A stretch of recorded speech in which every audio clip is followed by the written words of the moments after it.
जय जय श्री हरि भक्तों। कार्तिक महात्म के अंतर्गत आज हम अध्याय 26 का श्रवण करेंगे, लेकिन इससे पहले हम जानते हैं कि हमने कल कथा को कहाँ पर विश्राम दिया था।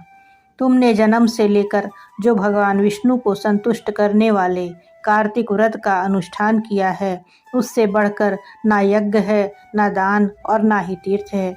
विप्रवर, तुम धन्य हो, क्योंकि तुमने जगत गुरु भगवान विष्णु को प्रसन्न करने वाला कार्तिक व्रत किया है। आज की कथा इस तरह से है। नारद जी बोले, इस प्रकार विष्णु पार्षदों के वचन सुनकर धर्मदत्त ने कहा, प्रायः सभी मनुष्य भक्तों का कष्ट दूर करने वाले श्री विष्णु की दान, यज्ञ, व्रत, तीर्थ सेवन तथा तपस्याओं के द्वारा विधि पूर्वक आराधना करते हैं। उन समस्त साधनों में कौन सा ऐसा साधन है जो भगवान विष्णु की प्रसन्नता को बढ़ाने वाला तथा उनके सामीप्य की प्राप्ति कराने वाला है।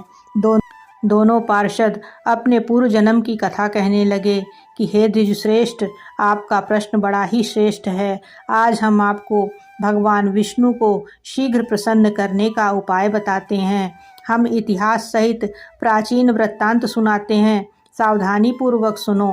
ब्राह्मण पहले कांचीपुरी में चोल नामक एक चक्रवर्ती राजा हो गए। उनके नाम पर उनके अधीन रहने वाले सभी देश नाम चोल नाम से विख्यात हुए। राजा चोल जब इस भूमंडल का शासन करते थे, उस समय उनके राज्य में कोई भी मनुष्य दरिद्र, दुखी, पाप में मन लगाने वाला अथवा रोगी नहीं था।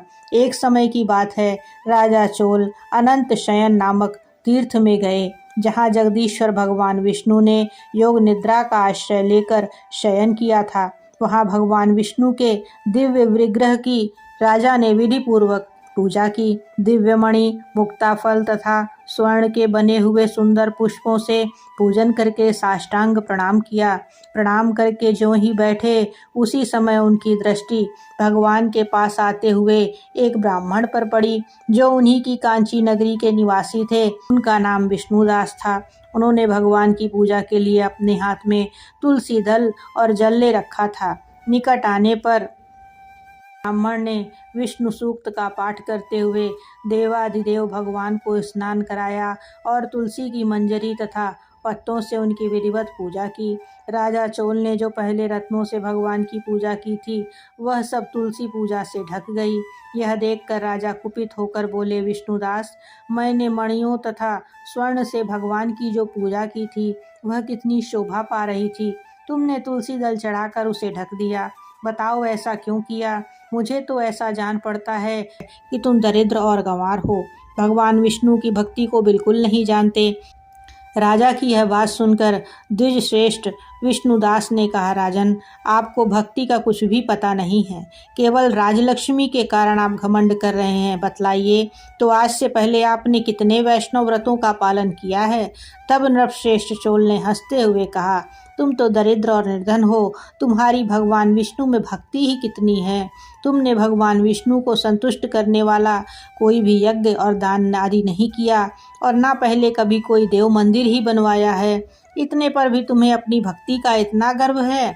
अच्छा, तो यह सभी ब्राह्मण मेरी बात सुन लें। भगवान विष्णु के दर्शन पहले मैं करता हूँ या यह ब्राह्मण। इस बात को आप सब लोग देखें, फिर हम दोनों में से किसकी भक्ति कैसी है, यह सब लोग स्वतः ही जान लेंगे। ऐसा कहकर राजा अपने राजभवन को चले गए। वहाँ उन्होंने महर्षि मुद्गल को आचार्य बनाकर वैष्णव यज्ञ प्रारंभ किया। उधर सदैव भगवान विष्णु को प्रसन्न करने वाले शास्त्रोक्त नियमों में तत्पर विष्णुदास भी व्रत का पालन करते हुए वहीं भगवान विष्णु के मंदिर में टिक गए। उन्होंने माघ और कार्तिक के उत्तम व्रत का अनुष्ठान, तुलसी वन की रक्षा, एकादशी को द्वादशाक्षर मंत्र का जाप, नृत्य, गीत आदि मंगलमय आयोजनों के साथ प्रतिदिन षोडशोपचार से भगवान विष्णु की पूजा आदि नियमों का आचरण किया। वे प्रतिदिन चलते फिरते और सोते हर समय भगवान विष्णु का स्मरण किया करते थे। उनकी दृष्टि सर्वत्र सम हो गई थी। वे सब प्राणियों के भीतर एकमात्र भगवान विष्णु को ही स्थित देखते थे।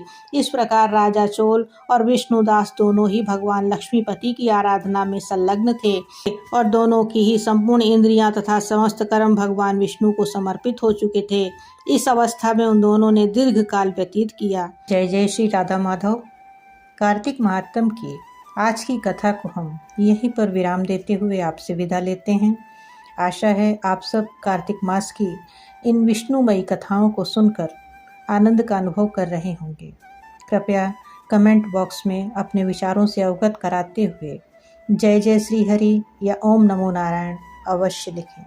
मिलते हैं कल पुनः कार्तिक के नए अध्याय के साथ। जय जय श्री हरि।